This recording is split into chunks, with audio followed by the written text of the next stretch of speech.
कर्म एवं कर्मफल मीमांसा। अध्याय 8 दर्शनों में कर्म मीमांसा। वेदों के उपांग रूपी 6 दर्शन कहे जाते हैं।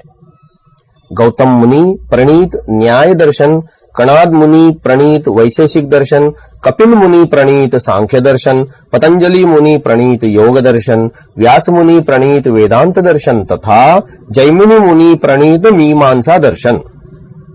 इनको पढ़ने के लिए पठन पाठन व्यवस्था में महर्षि दयानंद जी सत्यार्थ प्रकाश के तीसरे समोल्लास में निर्देश करते हैं।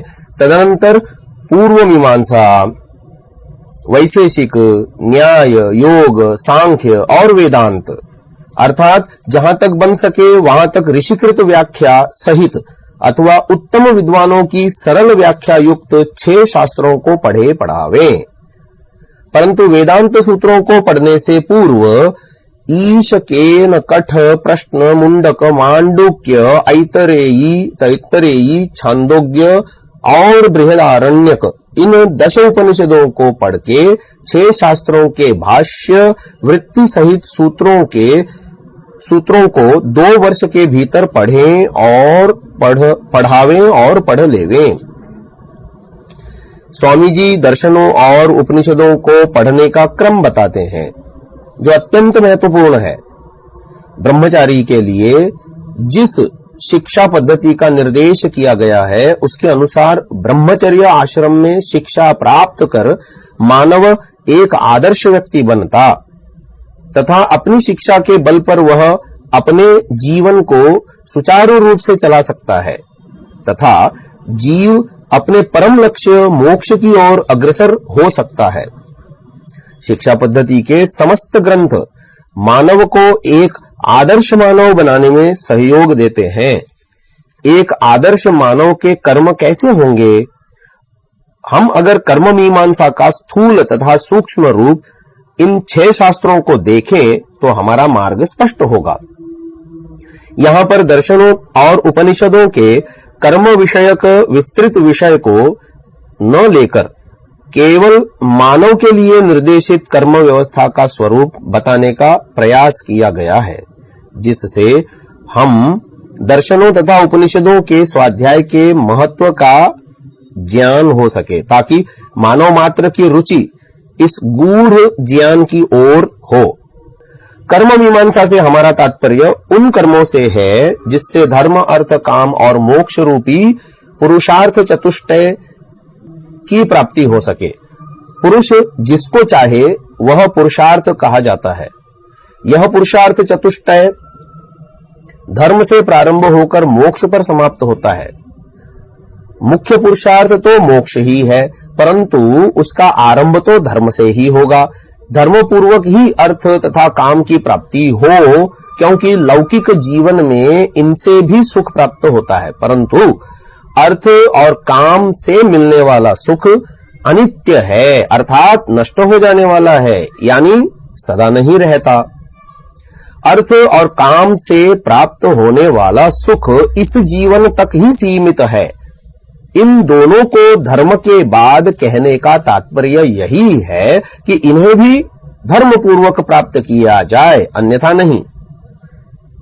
अंतिम नित्य सुख तो मोक्ष ही है, जिसका साधन भी धर्म ही है। अगर हम उपरोक्त दर्शन क्रम को देखें तो वह पूर्व मीमांसा से प्रारंभ होकर उत्तर मीमांसा यानी वेदांत पर समाप्त होता है। पूर्व मीमांसा का प्रथम सूत्र है अथातो धर्म जिज्ञासा, मीमांसा 1:1:1, और उत्तर मीमांसा का प्रथम सूत्र है अथातो ब्रह्म जिज्ञासा, वेदांत 1:1:1। पूर्व मीमांसा का आरंभ धर्म को जानने की इच्छा से किया गया है और उत्तर मीमांसा का आरंभ ब्रह्म को जानने की इच्छा से किया गया है। अर्थात धर्म से मोक्ष तक क्या सुंदर क्रम है।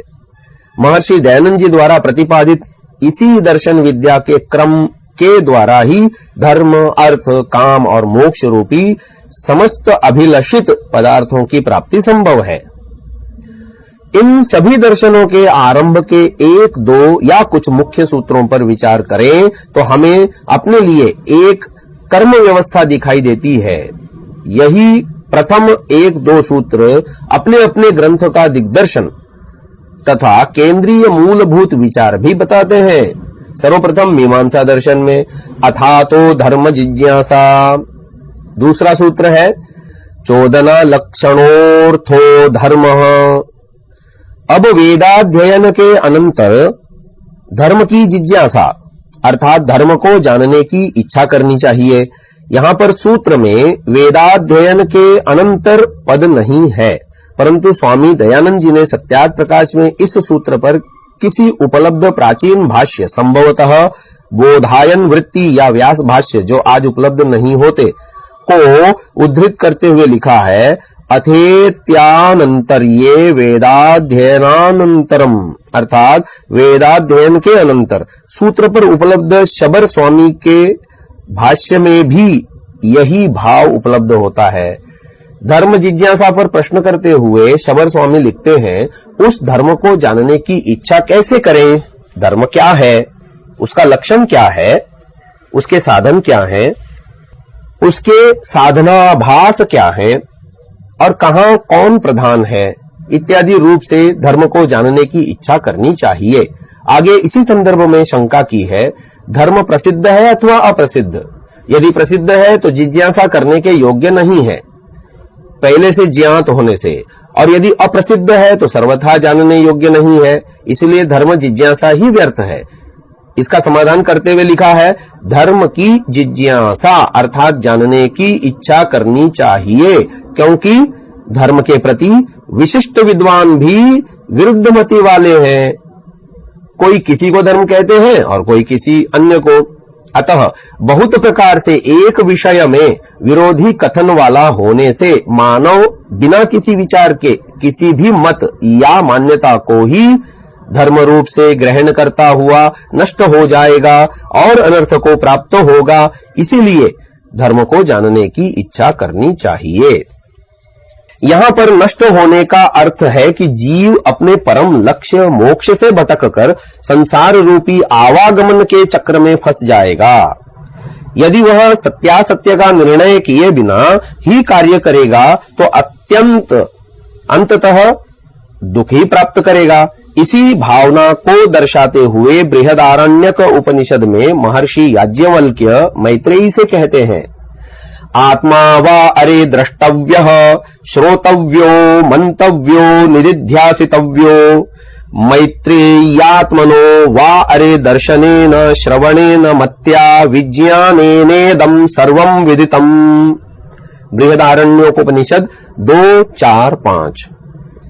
आत्मा को ही जानना चाहिए, सुनना चाहिए, उस पर मनन चिंतन करना चाहिए, उसका ही विशेष ध्यान रखना चाहिए। हे मैत्रेयी, आत्मा के ज्ञान से, उपदेश से, मनन से, पूर्णतया ज्ञान लेने से यह सब चराचर जगत ज्ञात हो जाता है, अर्थात सब कुछ प्राप्त हो जाता है। और जो आत्मा को नहीं जान पाते उनके लिए आगे लिखा, इहैव संतोऽथ विद्मस्तद्वयम् न चेदवेदिर्महती विनष्टिः ये तद्विदुरमृतास्ते भवन्त्यथेतरे दुःखमेवाप्यन्ति। बृहदारण्यकोपनिषद 4:4-14। अगर हमने इस जन्म के रहते हुए उसे अर्थात आत्मा को जान लिया तब तो ठीक है, और न जाना तो महाविनाश है। जो उसे जान जाते हैं वे अमृत हो जाते हैं और दूसरे लोग दुख ही पाया करते हैं। यहां महाविनाश का अर्थ शरीर पात के बाद जन्म मरण के अंध चक्र में गिरना है। न जाने कब फिर कर्मानुसार मनुष्य शरीर मिले, फिर ऐसा वातावरण, शिक्षा, ज्ञान तथा विद्वानों का साथ मिले न मिले कि हम आत्मा को जान पाएं और मोक्ष को प्राप्त कर सकें। अतः शुभ कर्म अभी कर लो, आगे का भरोसा नहीं है। मीमांसा के प्रथम सूत्र में कहा हुआ धर्म क्या है, इस पर दूसरे सूत्र में कहा है, चोदना लक्षणोर्थो धर्मः। ऐसी क्रिया जिससे निश्रेयस अर्थात मोक्ष की प्राप्ति हो में प्रेरणा करने वाले वचन धर्म हैं। अर्थात वेद में जिन कर्मों को करने का आदेश है वही धर्म है। वेद में बताए गए कर्मों से मानव का कल्याण संभव है। यहां प्रश्न होता है, क्या बिना वेद के धर्म का ज्ञान नहीं हो सकता? सृष्टि के अवलोकन से भी तो धर्म का ज्ञान होता है। उत्तर, नहीं, वेद के बिना धर्म ज्ञान संभव नहीं है।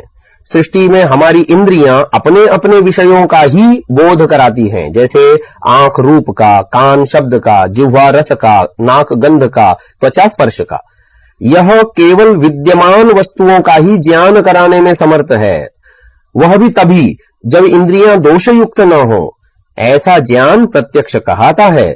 यह जो धर्म रूप कर्तव्य कर्म तथा उनका फल मोक्ष भविष्य विषयक है, अतः प्रत्यक्ष के लिए उपलब्ध नहीं।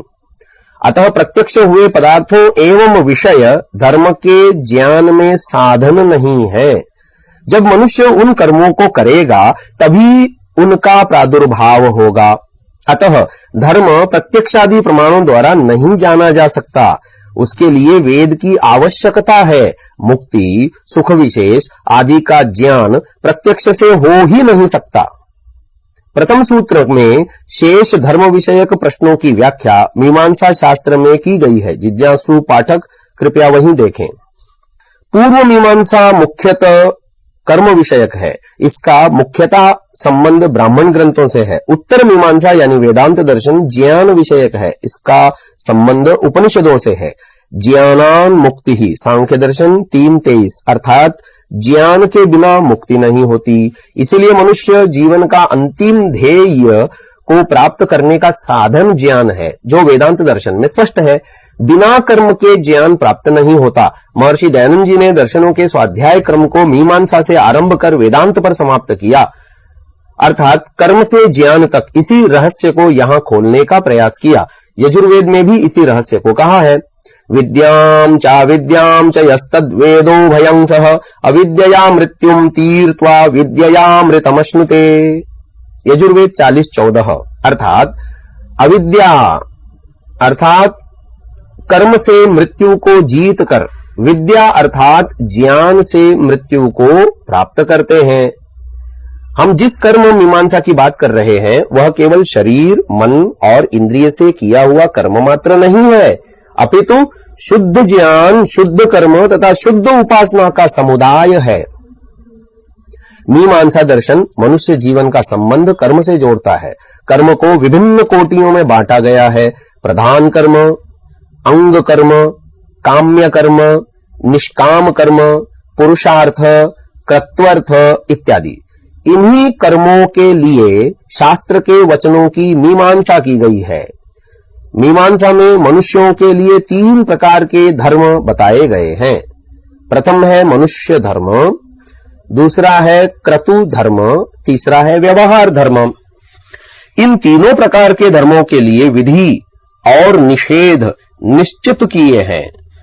जो कर्म की विधि है उसे करना तथा जिनका निषेध है उसे न करना धर्म है। इसके विपरीत जिसकी विधि है उसे न करना और जिसका निषेध है या विधि नहीं है उसको करना अधर्म कहता है। मीमांसा में मनुष्य धर्म वह है जो जीव की आत्मिक उन्नति के लिए आवश्यक है। कर्म करना मनुष्य का अधिकार है, परंतु फल ईश्वरीय व्यवस्था के अनुसार मिलता है। यह मनुष्य धर्म उपरोक्त शुद्ध ज्ञान, शुद्ध कर्म तथा शुद्ध उपासना का मिश्रण है। जब इसी मनुष्य धर्म को बाह्य कृतियों में बतलाया जाता है तो इनका नाम क्रतु धर्म कहलाता है। जैसे ब्रह्म यज्ञ, देव यज्ञ यानी अग्निहोत्र, अतिथि यज्ञ, पितृयज्ञ आदि पंचयज्ञों का विधान। वैदिक ऋषियों ने मनुष्य को सन्मार्ग पर ले जाने तथा पाप से बचाने हेतु कुछ कर्मों का विधान किया, यही क्रतु धर्म कहलाया। इनका पालन न करने पर कुछ दंड भी निर्धारित किए जो प्रायश्चित्त रूप में कहे गए। आचार एवं व्यवहार शुद्धि एवं पवित्रता हेतु जिनको करना मानव के लिए आवश्यक था। तीसरा व्यवहार धर्म वह है जिसमें मानव को उपरोक्त धर्मों का पालन करने हेतु तथा कुछ अर्थ उपार्जन हेतु व्यापार आदि कार्य करने पड़ते हैं, जैसे कृषि, व्यापार इत्यादि। इसमें भी विधि और निषेध हैं। यहां ईश्वरीय न्याय व्यवस्था तथा स्वयं के लिए प्रायश्चित्त से आगे बढ़कर समाज द्वारा दंड का विधान है, जो मानवीय दंड व्यवस्था के नाम से जाना जाता है। यदि कोई मनुष्य व्यवहार धर्म का पालन न करे तो दूसरे मनुष्यों को हानि होती है और वे पीड़ित व्यक्ति राज्य व्यवस्था को प्रार्थना करेंगे कि ऐसे अत्याचारी को रोकें, अर्थात अभियोग दायर किया जाएगा। ऐसे में न्यायालय उपलब्ध प्रमाणों के आधार पर अभियोगी पर अपराध निर्धारण करके दंड का विधान करता है। इन तीनों प्रकार के धर्मों का मौलिक सिद्धांत एक है, धर्म का फल सुख तथा अधर्म का फल दुख। संसार में सभी प्रकार के मनुष्य हैं, सभी केवल मनुष्य धर्म द्वारा निर्देशित नहीं हो सकते।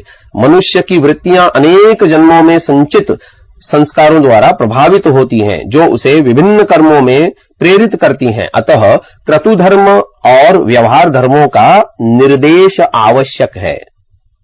मानवीय न्याय व्यवस्था को जैमिनी के न्यायों ने बहुत प्रभावित किया है। मीमांसा दर्शन में लगभग 1000 न्यायों का उल्लेख है, जो आज भी मानव समाज की व्यवस्था को प्रभावित करते हैं। किसी भी प्रचलित बुराई को दूर करने के लिए कानून बनाया जाता है। उसको समझने के लिए बुराई की प्रकृति, प्रभाव तथा विधान का प्रयोजन दृष्टि में रखना होता है।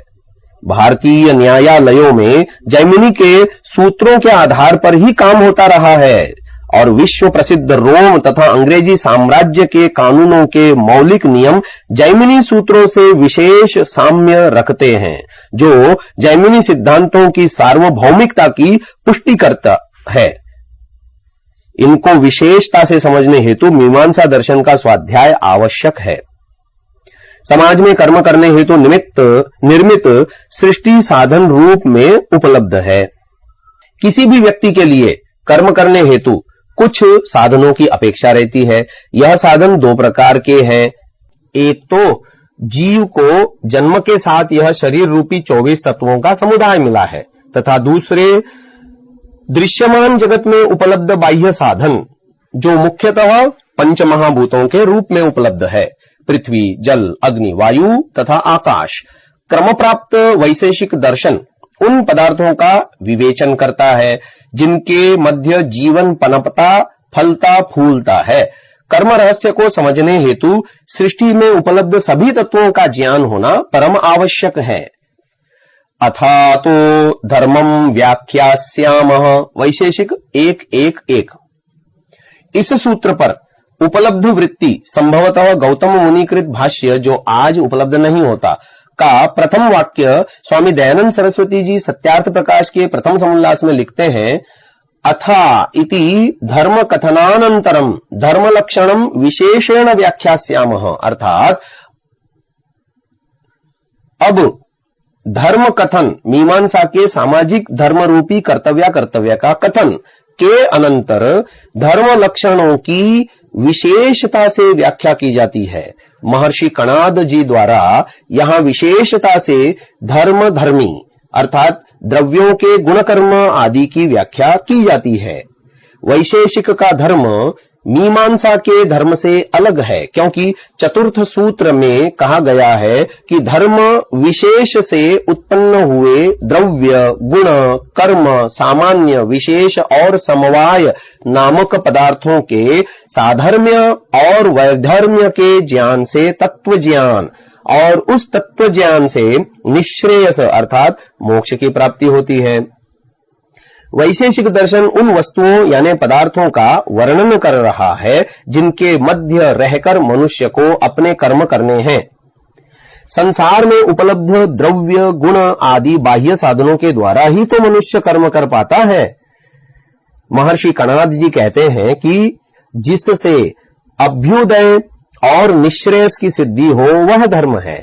यतोभ्युदय निश्रेयसस्य बुद्धिः स धर्मः। वैशेषिक 1:1-2।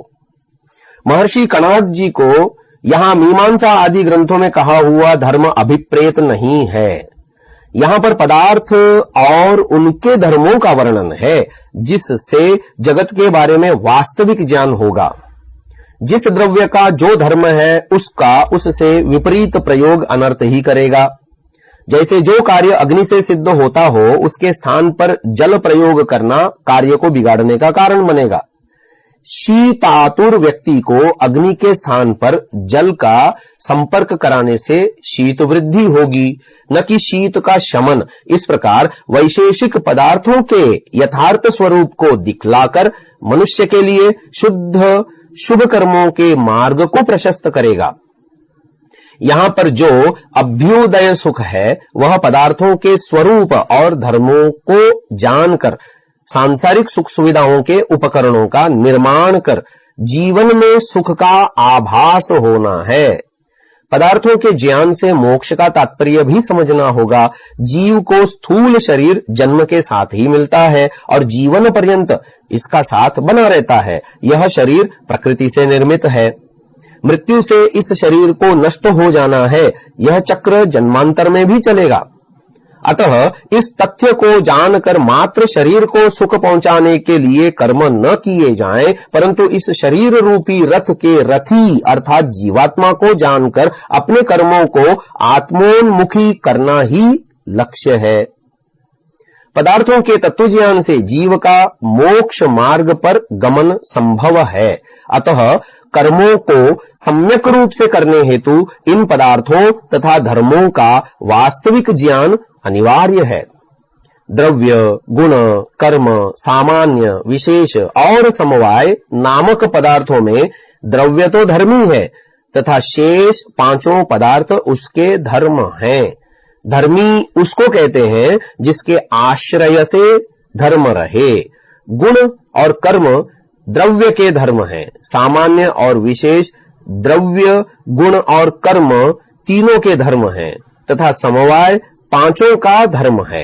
इन 6 पदार्थों में द्रव्य, गुण और कर्म मुख्य पदार्थ हैं, क्योंकि इन्हीं से क्रिया सिद्ध होती है और यही धर्म और अधर्म के निमित्त हैं। द्रव्य 9 हैं। पृथिव्याप तेजो वायुराकाशम कालोदिगात्मा मन इति द्रव्याणि। वैशेषिक 1:1-5। पृथ्वी, जल, तेज, वायु, आकाश, काल, दिशा, आत्मा और मन ये द्रव्य हैं। संसार के समस्त जीवों के कर्म इन्हीं द्रव्यों को आधारित करके हैं। पृथ्वी, जल, अग्नि, वायु और आकाश पंच महाभूत हैं। काल अर्थात समय, दिशा अर्थात पूर्व, पश्चिम, उत्तर, दक्षिण, इन दो के मध्य के 4 कोने तथा ऊपर और नीचे मिलकर 10 दिशाएं हैं। इनके बिना भी कर्म संभव नहीं है। आत्मा अर्थात कर्ता तथा मन संकल्प विकल्पात्मक इंद्रिय। गुण 24 हैं। रूप, रस, गंध, स्पर्श, संख्या, परिमाण, पृथकत्व, संयोग, विभाग, परत्व, अपरत्व, गुरुत्व, द्रवत्व, स्नेह, शब्द, बुद्धि, सुख, दुख, इच्छा, द्वेष, प्रयत्न, धर्म, अधर्म और संस्कार। यह गुण द्रव्यों में रहते हैं। इन्हीं के आधार पर ही द्रव्यों का प्रयोग संभव है तथा द्रव्य अपने अपने गुणों द्वारा ही प्रत्यक्ष किए तथा जाने जाते हैं। कर्म 5 प्रकार का है। प्रथम है उत्क्षेपण यानी ऊपर फेंकना। दूसरा अवक्षेपण नीचे गिरना। तीसरा आकुंचन यानी सिकुड़ना। चौथा प्रसारण यानी फैलाना तथा 5वां गमन यानी अन्य सभी प्रकार की क्रिया। मनुष्य यानी आत्मा यानी जीवात्मा के कर्म पाप पुण्य रूप होते हैं, अन्य द्रव्यों के नहीं। अन्य द्रव्यों में उपरोक्त 5 प्रकार की क्रिया चेतन आत्मा यानी जीवात्मा तथा परमात्मा द्वारा की जाती है, स्वतः नहीं होती। यह कर्म तथा गुण द्रव्यों के आश्रित रहते हैं। इनमें से कौन सा गुण तथा कौन सा कर्म किस किस द्रव्य से संबद्ध है, इसके लिए वैशेषिक दर्शन का स्वाध्याय आवश्यक है। इस प्रकार हम देखते हैं कि मानव के लिए मीमांसा ने कर्तव्य रूपी धर्म का निर्देश किया, तो वैशेषिक ने संसार में उपलब्ध पदार्थों के धर्मों का निर्देश किया, जिनके मध्य मानव का जीवन चलता है। जीवात्मा इन्हीं साधनों के आधार पर ही तो शुभाशुभ कर्म कर पाने में सक्षम होता है। ज्ञान का दोहरा रूप होता है, वह मात्र सत्य की दृढ़ता पर ही आधारित नहीं होता, परंतु असत्य को भी अस्वीकार करते हुए नहीं चूकता। वैशेषिक के द्रव्यों में आत्मा ही मुख्य द्रव्य है, शेष सभी तो जड़ होने से आत्मा के लिए ही इसके साथ संबद्ध है। जीव केवल शास्त्रोक्त ज्ञान के आधार पर ही कर्म नहीं करता, वरन उसे जीवन में सत्यासत्य का निर्णय करने हेतु बुद्धि का प्रयोग करना होता है। सारा ज्ञान मात्र आगम प्रमाण पर ही तो आधारित नहीं हो सकता। प्रकृति की पहली विकृति महत्तत्व है, जो पिंड में बुद्धि है। मानव शरीर तथा जीवन में भी बुद्धि का स्थान सर्वोच्च है। दैनिक जीवन में बुद्धि का प्रयोग उतना ही अनिवार्य है जितना जीवन के लिए प्राण। तो इस बुद्धि का प्रयोग कैसे किया जाए, इस विषय पर क्रम प्राप्त न्याय दर्शन में बतलाया गया है। किन्हीं विशेष कर्मों को विशिष्ट साधनों द्वारा ही क्यों किया जाए, अन्य प्रकार से क्यों न किया जाए, यह तर्क का विषय है।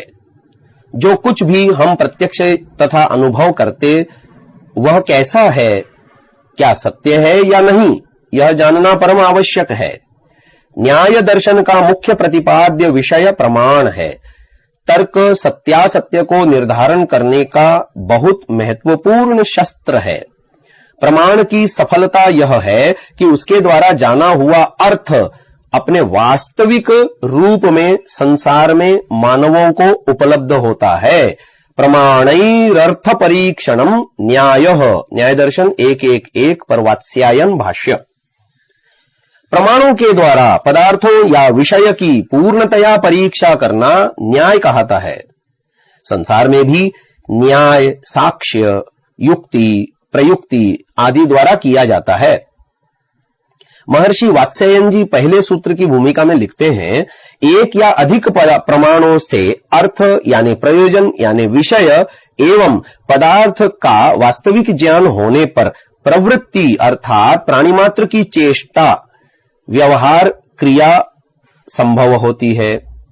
अतः प्रमाण सप्रयोजन है, अर्थात प्रमाणों के द्वारा पदार्थों तथा विषयों के निश्चय के पश्चात ही प्राणी मात्र सम्यकता से कर्म करता है।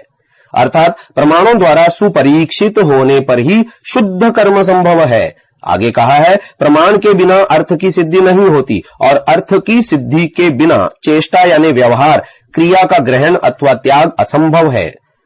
प्रमाण से मनुष्य अर्थ को जानकर उस अर्थ यानी प्रयोजन को लेने की इच्छा करता है या त्यागने की इच्छा करता है। उस प्राप्ति की इच्छा या त्याग की इच्छा से प्रेरित जन की चेष्टा ही प्रवृत्ति कहलाती है। इस प्रवृत्ति का फल के साथ संबंध अर्थात सुख प्राप्ति और दुख निवृत्ति के साथ विशेष रुचि ही प्रवृत्ति का सामर्थ्य कहलाता है।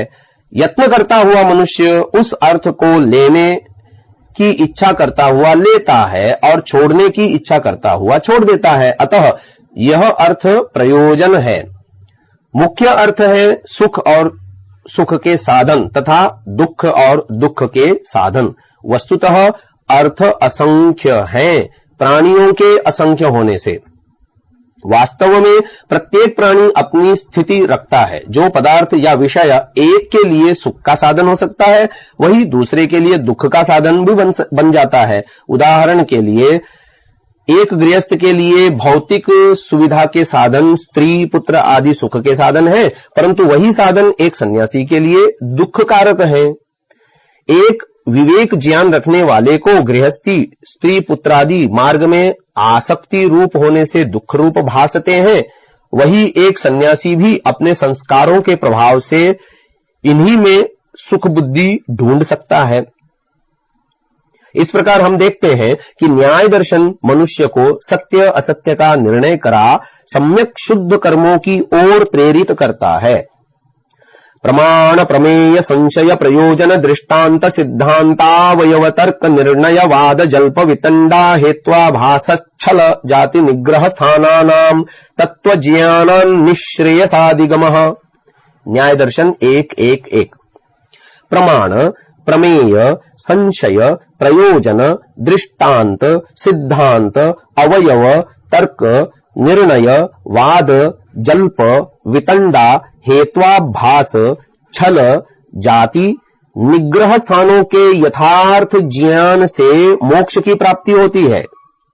इनमें से संशय से निग्रह स्थान तक के 14 विधाएं प्रमाण के पूर्ण और निर्दोष स्वरूप को प्रस्तुत करने के लिए हैं तथा प्रमाण के द्वारा प्रमेय का ज्ञान प्राप्त करके ही मोक्ष का अधिकारी बनने को कहा गया है। प्रमाण के तीनों रूपों अर्थात प्रत्यक्ष अनुमान और आगम का विवेचन तो आगे चित्त का स्वरूप तथा वृत्तियां अध्याय 10 में करेंगे। न्याय शास्त्र ने चौथा प्रमाण उपमान को माना है। इस सूत्र पर महर्षि वात्स्यायन जी लिखते हैं कि जीवधारियों के लिए हित के लिए 4 प्रकार की विद्या पृथक पृथक आधारों वाली उपदेश की गई है, जिनमें से चौथी यह आन्वीक्षिकी अर्थात न्याय विद्या है। इस विद्या के पृथक आधार संशय आदि पदार्थ हैं। उनके अलग से पढ़ने के बिना यह अध्यात्म विद्या हो जाए, जैसे कि उपनिषद आदि ग्रंथ हैं। उपरोक्त 4 प्रकार की विद्या इस प्रकार है। प्रथम है त्रयी, वेद त्रयी, ज्ञान कर्म उपासना, जिसमें वेद ब्राह्मण ग्रंथ उपनिषद आदि ग्रंथों में निर्दिष्ट ज्ञान आता है। दूसरी है वार्ता, लोक में वर्ती जाने वाली व्यवहार विद्या, जिसमें कृषि व्यापार शिल्प उद्योग सेवा आदि धन प्राप्ति के साधन आते हैं। और तीसरी है दंड नीति, राजनीति, जिसमें प्रजा पालन राष्ट्र की आंतरिक तथा बाह्य विपत्तियों से सुरक्षा न्याय प्रणाली विधि विधान से समाज का संचालन आता है। और चौथी है आन्वीक्षिकी, विविध प्रमाणों द्वारा जानने वाली न्याय विद्या, जिसका उपदेश वेद दर्शन शास्त्रों आदि में दिया गया है, जिससे मनुष्य सत्यासत्य का निर्णय कर सकता है। इन 4 प्रकार की विद्या के यथार्थ ज्ञान से ही मनुष्य सुख की प्राप्ति तथा दुख का त्याग कर सकता है। प्रथम सूत्र में तत्वज्ञान से मोक्ष प्राप्ति बताई गई है। वह कैसे प्राप्त होगा उसके विषय में आगे लिखा है। दुख जन्म प्रवृत्ति दोष मिथ्या ज्ञानानामुत्तरोत्तरापाये तदनंतरापायादपवर्गः। न्याय दर्शन 1:1:2। दुख जन्म प्रवृत्ति दोष मिथ्या ज्ञान के उत्तर उत्तर के नाश होने से पूर्व पूर्व का नाश होने से अपवर्ग हो जाता है। अर्थात सबसे प्रथम मिथ्या ज्ञान के नाश से दोषों का नाश, दोषों के नाश से प्रवृत्ति का नाश, प्रवृत्ति के नाश से जन्म का नाश, जन्म के नाश से दुख का नाश हो जाने पर इस प्रकार दुख के नाश से अपवर्ग अर्थात मोक्ष की प्राप्ति हो जाती है। जीव का संबंध शरीर से होने का कारण मिथ्या ज्ञान है।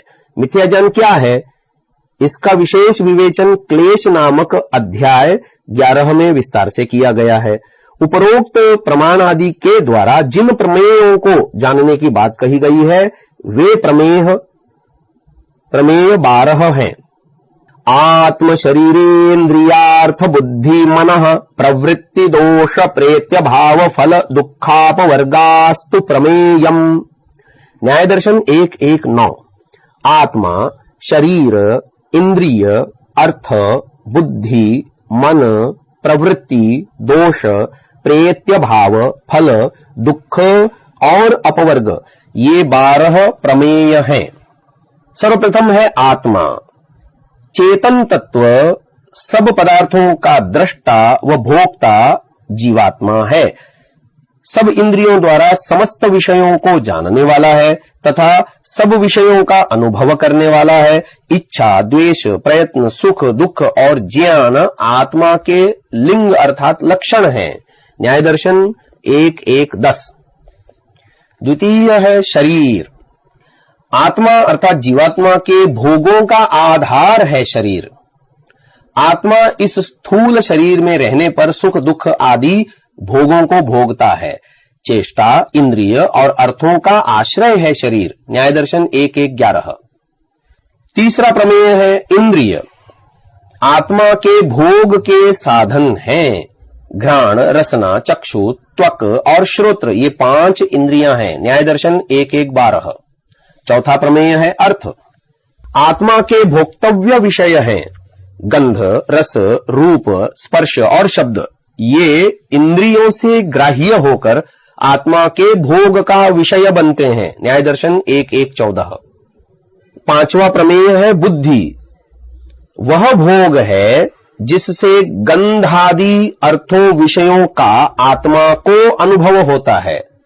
बुद्धि, उपलब्धि, ज्ञान ये तीनों एक ही अर्थ के वाचक हैं। न्याय दर्शन 1:15।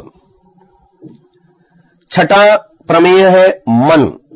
यह आंतर इंद्रिय है।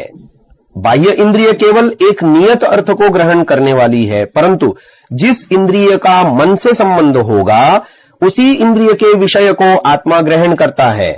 सभी अर्थों को एक साथ उपलब्ध करने में इंद्रियां समर्थ नहीं हो सकती, अतः मन ही ज्ञान की उपलब्धि का साधन है। एक साथ ज्ञानों की उत्पत्ति न होना यही मन का लक्षण है। न्याय दर्शन 1:16। सातवां प्रमेय है प्रवृत्ति और आठवां प्रमेय है दोष।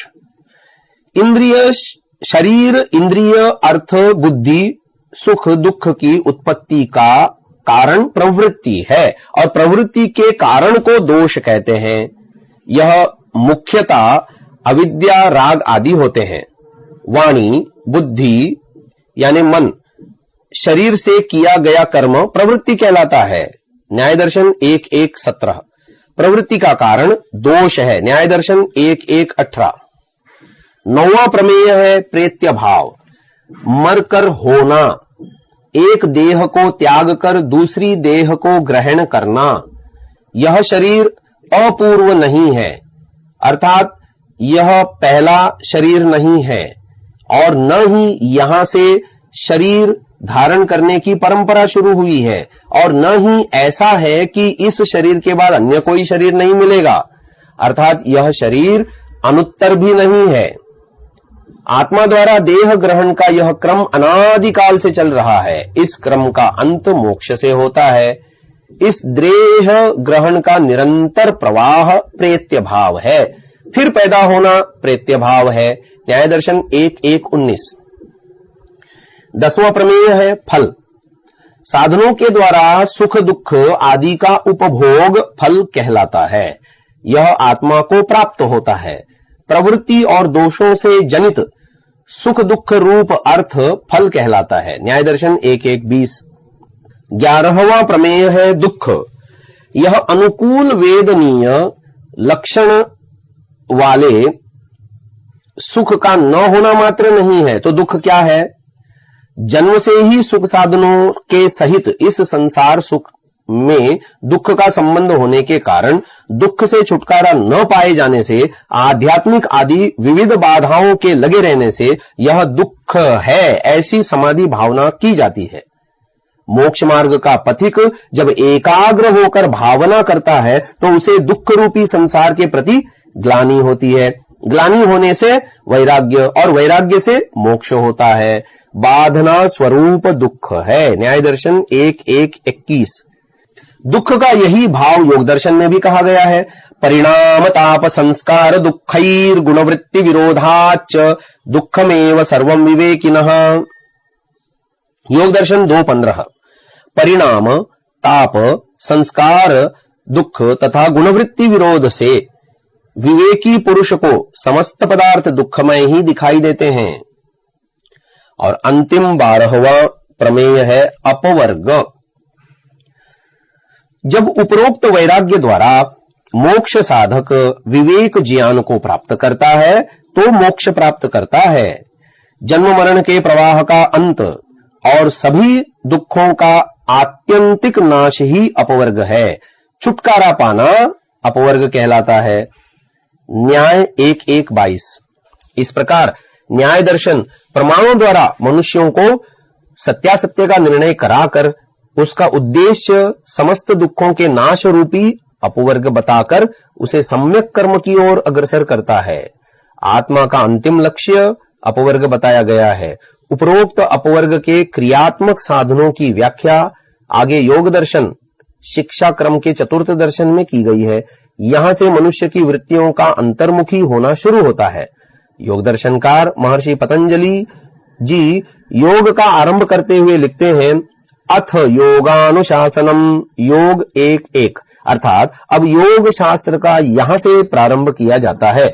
योग का जो ज्ञान वेद में गुरु शिष्य परंपरा से चलता आया है उसका वर्णन किया गया है। योग विद्या के मंत्र वेदों में विभिन्न स्थानों में आए हैं। उसी शिक्षा को महर्षि पतंजलि जी ने सूत्रबद्ध कर योग की शिक्षा दी है। इस सूत्र पर महर्षि व्यास जी लिखते हैं, योगः समाधिः सच सार्वभौमश्चित्तस्य धर्मः। योग समाधि है और वह चित्त की सभी भूमियों में होने वाला चित्त का धर्म है।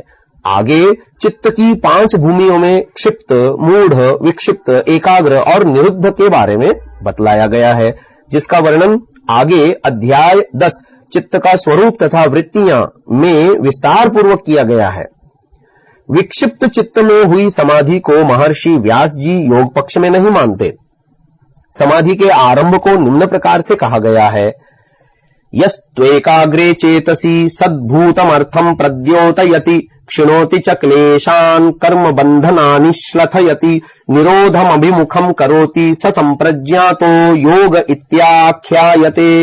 अर्थात यह तू और जो एकाग्र चेतसी एकाग्र अवस्था वाले चित्त में समाधि होती है वह सद्भूतम अर्थम विद्यमान पदार्थ को प्रद्योतयति पूर्ण रूप से यानी यथार्थ रूप से प्रकाशित करती है, क्लेशान अविद्यादि क्लेशों को क्षीणोति क्षीण करती है, कर्म बंधनानि कर्मों के बंधनों को श्लथयति शिथिल करके ढीला करती है, च और निरोधम निरोध रूप असंप्रज्ञात समाधि को अभिमुखम लक्षित करोति करती है, सह वह संप्रज्ञातो योगः संप्रज्ञात योग इति आख्यायते नाम से कही जाती है। और इससे अगली अवस्था सर्ववृत्ति निरोधेत्व संप्रज्ञातः समाधि ही, और समस्त वृत्तियों का निरोध जब होता है वह असंप्रज्ञात समाधि कही जाती है। इसी असंप्रज्ञात समाधि की अवस्था में ही जीवात्मा पुरुष परमात्मा साक्षात्कार कर मुक्ति का अधिकारी बनता है, इससे पूर्व नहीं। महर्षि पतंजलि जी योग की परिभाषा करते हुए कहते हैं, योगश्चित्त वृत्ति विरोधः। योग दर्शन 1:2। योग चित्त की वृत्तियों का निरोध है। चित्त की 5 प्रकार की वृत्तियां बताई गई हैं। महर्षि व्यास जी ने व्याख्या करते हुए 5 अवस्थाओं की व्याख्या की है। उनके अनुसार योग में वर्णित समाधि का आरंभ तो एकाग्र दशा में ही होता है। उसका स्वरूप बताया, तदेव रजोलेश मलापेतम स्वरूप प्रतिष्ठम सत्व पुरुषान्यता ख्याति मात्रम धर्म मेघ ध्यानोपगम भवति तत्परम प्रसंख्यानम इत्याचक्षते ध्यायिनः। तदेव वही चित्त सत्व जब रजोलेश मलापेतम रजोगुण के संपर्क रूप मल से पृथक होकर स्वरूप प्रतिष्ठम अपने स्वरूप में प्रतिष्ठित या निज रूप वाला शुद्ध होता है, तब सत्व पुरुषान्यता ख्याति मात्रम सत्व और पुरुष अर्थात चित्त सत्व और चेतन शक्ति यानी पुरुष की भिन्नता के विवेक ज्ञान से युक्त हो धर्म मेघ ध्यानोपगम धर्म मेघ ध्यान अर्थात सर्वथा विवेक ख्याति की प्राप्ति रूप धर्म मेघ समाधि को प्राप्त भवती होता है। यह एकाग्र अवस्था वाले चित्त की स्थिति है। तत् उस धर्म मेघ समाधि निष्ठ चित्त को ध्यायिनः ध्यानी यानी योगी लोग परम प्रसंख्यान अर्थात उत्कृष्ट ज्ञान इति ऐसा आचक्षते कहते हैं। यह उत्कृष्ट ज्ञान की अवस्था है, परंतु इस अवस्था में भी परमात्मा साक्षात्कार का होना नहीं माना गया है। यह योग की पहली अवस्था है। दूसरी अवस्था के बारे में आगे बताया गया है। संप्रज्ञात समाधि की अवस्था में प्राप्त विवेक ख्याति भी जीव के स्वरूप की अपेक्षा से हेय है। महर्षि व्यास जी चेतन शक्ति आत्मा के रूप में दर्शाते हुए कहते हैं, चिति शक्ति परिणामिन्य प्रतिसंक्रमा दर्शित विषया शुद्धा चानंता च सत्वगुणात्मिका चेयमतो विपरीता विवेक ख्यातिरिति। चिति शक्ति ही चेतना शक्ति यानी चेतन पुरुष यानी आत्मा, अपरिणामिनी उपरोक्त सत्वादि गुणों के परिणाम से रहित तथा धर्म लक्षण और अवस्था रूप तीनों प्रकार के परिणामों से रहित, अप्रतिसंक्रमा निर्लेप बुद्धि आदि के मिश्रण से रहित एवं अविचल अर्थात किसी पदार्थ में घुलने मिलने के स्वभाव से रहित, दर्शित विषया चित्त द्वारा दिखाए जाने वाले विषयों का दृष्टा और उन विषयों से भी उपरत हो जाने वाला, शुद्धाच शुद्ध यानी पवित्र और अनंता अंत अर्थात नाश रहित है, च और अतः इस चेतना शक्ति से विपरीता विपरीत यानी विरुद्ध अथवा भिन्न स्वभाव वाली इयम यह सत्वगुणात्मिका चित्त के सत्व स्वरूप में प्राप्त बुद्धि वृत्ति रूप विवेक ख्याति ही इति विवेक ख्याति है। अतः योग की दूसरी और अंतिम अवस्था के लिए यह विवेक ख्याति भी हेय है यानी त्याज्य है। अतस्तस्याम विरक्तम चित्तम तामपि ख्यातिम निरुणद्धि तदवस्थम संस्कारोपगम भवति स निर्बीजः समाधिः न तत्र किंचित संप्रज्ञायत इत्य संप्रज्ञातः। अतः इसलिए तस्याम विवेक ख्याति के प्रति विरक्तम विरक्त यानी राग रहित हुआ चित्तम चित्त तामपि ख्यातिम उस विवेक ख्याति का भी निरुणद्धि निरोध कर देता है, क्योंकि पुरुष को निज रूप में स्थित होकर परमात्मा तक पहुंचना है। इसको निरोध करने का उपाय परवैराग्य बताया गया है। तद अवस्थम इस निरोध अवस्था वाला चित्त संस्कारोपगम संस्कार मात्र शेष स्थिति वाला भवती होता है। स वह अवस्था निर्बीज निर्बीज समाधि ही समाधि है। तत्र इस अवस्था में किंचित संप्रज्ञायत संप्रज्ञात स्थिति में जाने हुए किसी भी पदार्थ का ज्ञान अर्थात अब तक सम्यक प्रकार से जाने हुए किसी पदार्थ का ज्ञान नहीं होता। इति अतः असंप्रज्ञातः इस निर्बीज समाधि को असंप्रज्ञात समाधि कहते हैं। इसको निर्बीज इसलिए कहा गया है कि इस अवस्था में संसार के आवागमन के बीज अर्थात क्लेश कर्म वासनाएं आदि नष्ट हो जाती हैं। इस अवस्था में किसी भी वृत्ति बाह्य वस्तु का ज्ञान व आलंबन नहीं रहता। इसी निर्बीज समाधि को असंप्रज्ञात समाधि कहा जाता है। इसी अवस्था में जीवात्मा यानी पुरुष अपने स्वरूप को जानकर अपने में व्यापक परमात्मा देव को जानकर उसका साक्षात कर कृतकृत्य हो जाता है। यही योग का अंतिम लक्ष्य है। यही भाव सूत्रकार ने अगले सूत्र में दर्शाया है। तदा द्रष्टुः स्वरूपेव स्थानम योग दर्शन 1:3। जब चित्त निरुद्ध होता है तब सबके दृष्टा यानी साक्षी भूत परमेश्वर के स्वरूप में जीवात्मा की स्थिति होती है। प्रथम समाधि में साधन बताया विवेक ख्याति अर्थात प्रकृति पुरुष का यथार्थ ज्ञान, देखे सुने सभी विषयों के प्रति तृष्णा यानी आसक्ति से रहित हो जाने वाली स्थिति प्रकृति और पुरुष के यथार्थ ज्ञान से ही संभव है। इसे अपर वैराग्य कहा गया। दृष्टानुश्रविक विषय वितृष्णस्य वशीकार संज्ञा वैराग्यम योग दर्शन 1:15। तथा दूसरी अवस्था में साधन वैराग्य का उन्नत रूप पर वैराग्य कहा गया है, जिसे तत्परम पुरुष ख्यातेर गुण वैतृष्ण्यम योग दर्शन 1:16 के रूप में बतलाया गया। इन दोनों समाधियों में से प्रथम समाधि का मुख्य विषय विवेक ख्याति है, अर्थात प्रकृति क्या है, संसार की उत्पत्ति स्थिति और प्रलय कैसे होते हैं, दृश्यमान जगत की उत्पत्ति किस क्रम से तथा किन तत्वों से हुई, इस उत्पन्न हुए ब्रह्मांड का भोक्ता कौन है तथा इसको बनाने वाला कौन है, क्या यह स्वयं बना, भोक्ता का स्वरूप क्या है आदि का ज्ञान विवेक ख्याति का ही रूप है। प्रकृति और पुरुष के भेद ज्ञान की वास्तविकता का बोध इसी अवस्था में ही होता है। यह ज्ञान ही जीवात्मा यानी पुरुष को मोक्ष पथ पर अग्रसर करता है। महर्षि दयानंद जी ने शिक्षा क्रम में जिस अगले दर्शन का निर्देश किया है वह इन्हीं विषयों का सविस्तार वर्णन करता है। सांख्य दर्शन के रचयिता महर्षि कपिल जी इस विषय का प्रतिपादन करते हैं।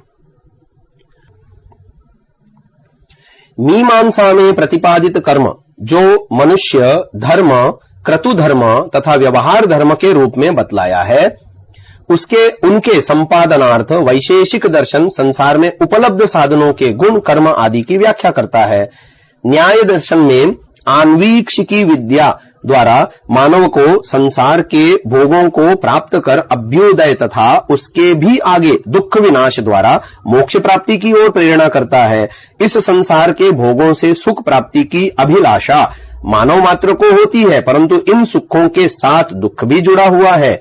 योग दर्शनकार ने परिणाम ताप संस्कार दुखैर गुणवृत्ति विरोधाच्च दुखमेव सर्वं विवेकिनः योग दर्शन 2.15 में कहा है, अर्थात परिणाम दुख, ताप दुख और संस्कार दुखों के कारण तथा गुणों की वृत्तियों के विरोध के कारण विवेकी के लिए समस्त संसार ही दुख रूप है।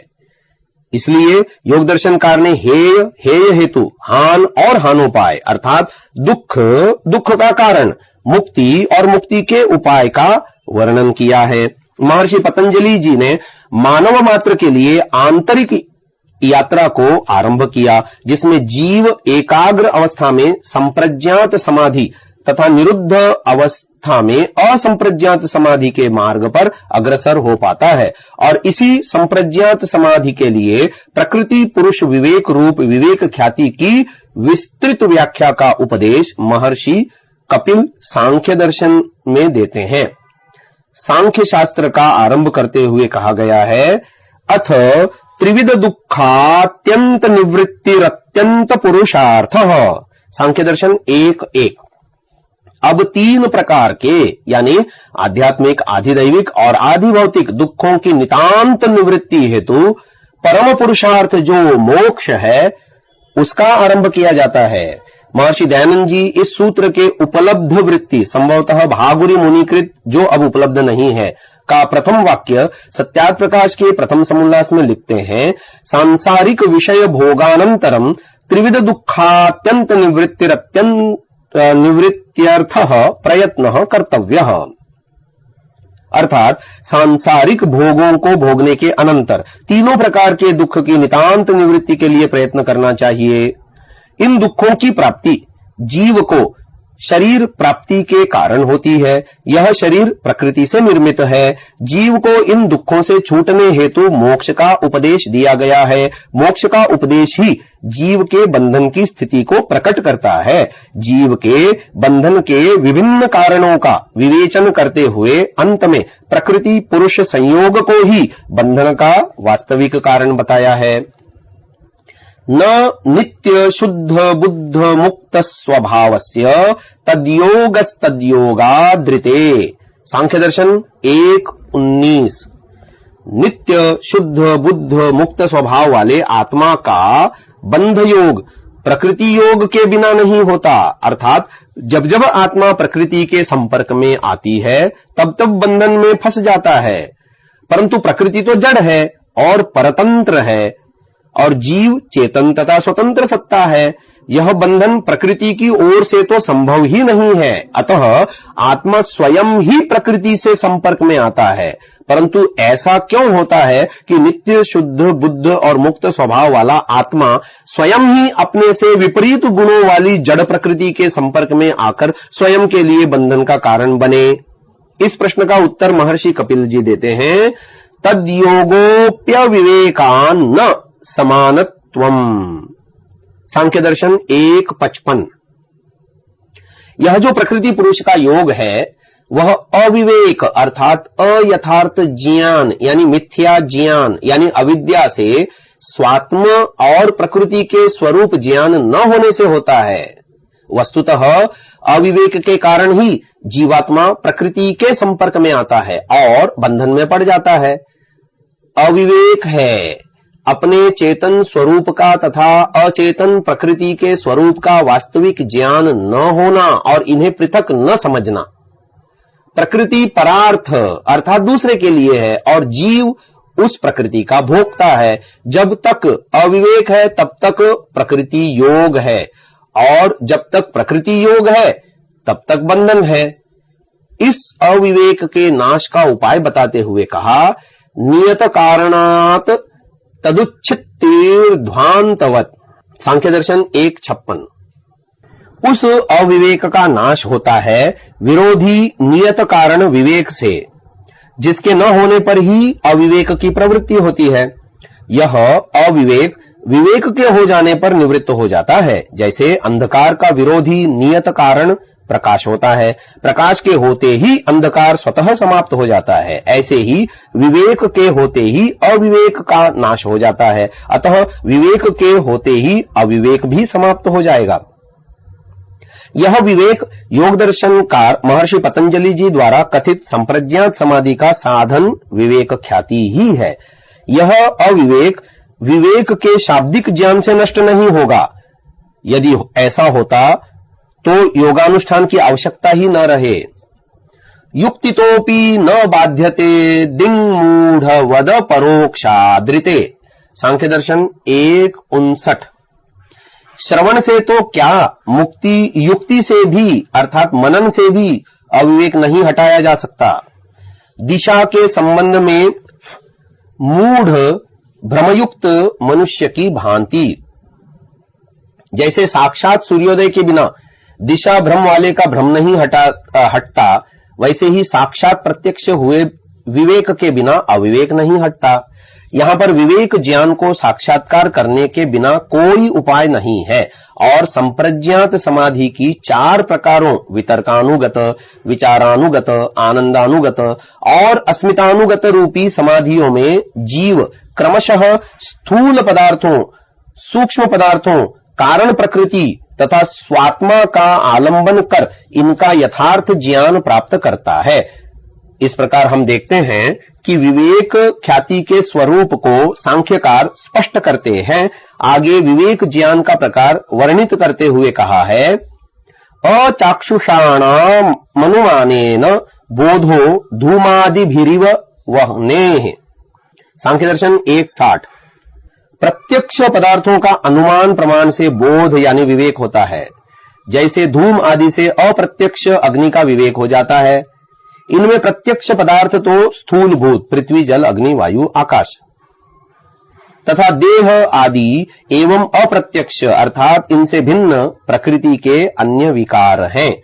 यहां पर सृष्टि उत्पत्ति का क्रम स्पष्ट करते हुए कहा है, सत्वरजस्तमसां साम्यावस्था प्रकृतिः प्रकृतेर्महान् महतोऽहंकारोऽहंकारात् पंचतन्मात्राण्युभयमिन्द्रियम् तन्मात्रेभ्यः स्थूलभूतानि पुरुष इति 25 सांख्य 1:61। इस सूत्र में सृष्टि रचना के अनुलोम क्रम को बताया है। सत्व, रज और तम की साम्यावस्था का नाम प्रकृति है, अर्थात जब प्रकृति अपने मूल रूप में होती है तो सत्व, रज और तम के परमाणु समान अवस्था में होते हैं। इन्हीं को दूसरे शब्दों में प्रकाश, गति, स्थिति रूप शक्तियां कहते हैं। इस अवस्था में कोई रचना नहीं होती। जब चेतन ब्रह्म की प्रेरणा से उसमें क्षोभ उत्पन्न होता है तब ये मूल तत्व कार्योन्मुख हो जाते हैं। इस प्रकार प्रकृति विकृति की ओर अग्रसर होती है। प्रकृति का पहला विकार महत्तत्व होता है, जिसे शरीर में हम बुद्धि कहते हैं। महत्तत्व से अहंकार नाम का दूसरा विकार बनता है। अहंकार से पंच तन्मात्राएं, जिन्हें सूक्ष्म भूत यानी शब्द, स्पर्श, गंध, रस और रूप तथा दोनों प्रकार की इंद्रियां प्रकट होती हैं। इनमें आंतर इंद्रिय मन है तथा बाह्य इंद्रियां 10 हैं। 5 कर्मेंद्रियां वाक, पाणी, पाद, पायु और उपस्थ तथा 5 ज्ञानेंद्रियां श्रोत्र, त्वचा, चक्षु, घ्राण और रसना। इंद्रियों के आगे तत्वांतर परिणाम नहीं होते। 5 तन्मात्राओं से 5 स्थूल भूत आकाश, वायु, पृथ्वी, जल और अग्नि उत्पन्न होते हैं। इस तरह एक मूल प्रकृति तथा उसके 23 विकार मिलाकर ये 24 अचेतन तत्व हैं। 25वां चेतन पुरुष इनसे भिन्न है। यह चेतन तत्व भी 2 प्रकार का है, एक ईश्वर जो सृष्टि का रचयिता, सृष्टा तथा संहारक जो एक ही है, तथा दूसरा जीवात्मा जो संख्या में अनंत हैं। इन 25 तत्वों का यथार्थ ज्ञान ही विवेक कहलाता है। संप्रज्ञात समाधि की अवस्था में जीवात्मा स्थूल महाभूतों से आरंभ करता हुआ मूल प्रकृति तथा अपने स्वरूप तक ही जा पाता है। परमात्मा का साक्षात्कार असंप्रज्ञात समाधि की अवस्था में ही हो पाता है। संप्रज्ञात समाधि के काल में प्रकृति, पुरुष, विवेक तथा इससे प्रादुर्भूत होने वाले दिव्य ऐश्वर्य आदि से योगी के चित्त में एक प्रकार का हर्ष उत्पन्न होता है तथा कुछ दर्प भी। यह हर्ष पदार्थों के प्रति सुख बुद्धि तथा विषयासक्ति का ही रूप है, क्योंकि योगी आत्मबोध प्राप्ति के पथ में एक प्रकार से सृष्टि निर्माण रूपी अनुलोम क्रम का साक्षात्कार करता चला जाता है। उसका फल ही यह हर्ष होता है, न कि आत्मा परमात्मा के साक्षात्कार का आनंद। उपरोक्त क्रम में कारण से कार्य की उत्पत्ति बताई गई है, परंतु महर्षि कपिल इससे आगे विलोम क्रम को भी बताते हैं, जो इस प्रकार है। स्थूलात् पंचतन्मात्रस्य, सांख्य दर्शन 1:62। पृथ्वी आदि स्थूल भूतों रूपी कार्य से उसके कारण रूप पंच तन्मात्राओं रूपी सूक्ष्म भूतों का विवेक करना चाहिए। बाह्याभ्याम तराभ्याम तैश्चाहंकारस्य, सांख्य दर्शन 1:63। बाह्य और आंतर इंद्रियों अर्थात कर्मेंद्रिय, ज्ञानेंद्रिय तथा मन के द्वारा और उन पंच तन्मात्राओं द्वारा कारण रूप अहंकार का विवेक करना चाहिए। इंद्रियों की सूक्ष्म स्थिति और संस्कार तथा तन्मात्राओं का सूक्ष्म भाव जहां रहता है वह अहंकार है। तेनान्तःकरणस्य, सांख्य दर्शन 1:64। अहंकार कार्य से उसके कारण रूप महत्तत्व का विवेक करना चाहिए। ततः प्रकृतेः, सांख्य दर्शन 1:65। उस महत्तत्व रूपी कार्य से उसके कारण रूप मूल प्रकृति का विवेक करना चाहिए, जिसमें सर्वथा निस्तब्धता हो जाती है। प्रथम जो सृष्टि निर्माण रूपी ज्ञान जो जीव को कुछ हर्ष देता है वह एक पक्ष को ही दिखाता है, परंतु महर्षि कपिल जी द्वारा बताए गए विलोम क्रम के द्वारा साधक जब सृष्टि तथा उसके पदार्थों का साक्षात्कार करता है तब सभी पदार्थों सहित प्रकृति का वास्तविक विकृत रूप सामने आता है। इससे उपरोक्त हर्ष समाप्त हो इनसे विरक्ति उत्पन्न होती है। योगी तब इन सभी सांसारिक भोग्य पदार्थों से आसक्ति रहित होता है, क्योंकि जीवात्मा के लिए अब उनकी उपयोगिता समाप्त हो गई। ब्रह्मांड की समस्त वस्तुएं अपने अपने कारण में नष्ट हो जाने से अनित्य सिद्ध होती हैं। इस अवस्था में देखे और सुने हुए सभी विषयों तथा पदार्थों से वैराग्य हो जाता है। इसे ही अपर वैराग्य कहते हैं। यह वैराग्य सांसारिक पदार्थों तथा विषयों के दोषों यानी अनित्यता, परिणामशीलता, दुखप्रदता आदि को जानकर होता है। प्रकृति और उसके विकारों का सम्यक साक्षात्कार निर्विचार संप्रज्ञात समाधि पर्यंत हो जाता है। इसके उपरांत साधक अस्मितानुगत संप्रज्ञात समाधि में चित्त में आत्मा अर्थात पुरुष या स्वयं का साक्षात्कार भी करता है। यह आत्मज्ञान उसे प्रकृति की अपेक्षा आत्मा की श्रेष्ठता का बोध कराता है, परंतु यह संप्रज्ञात समाधि अंतिम अवस्था नहीं है।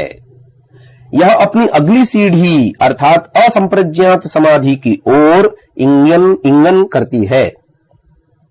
असंप्रज्ञात समाधि का जो मुख्य साधन है उसे परवैराग्य कहते हैं। परवैराग्य का स्वरूप बताते हुए महर्षि पतंजलि जी ने लिखा है, तत्परम पुरुष ख्यातेर गुण वैतृष्ण्यम, योग दर्शन 1:16। इस विषय पर विशेष ज्ञान हेतु पातंजल योग दर्शन देखना चाहिए। पुरुष ख्याते है, पुरुष अर्थात जीवात्मा का साक्षात्कार होने से जो गुणवैतृष्ण्यम, सत्व रज और तम गुणों के प्रति तृष्णा अर्थात वासना का अभाव होना है, तत्परम वह पर वैराग्य कहलाता है।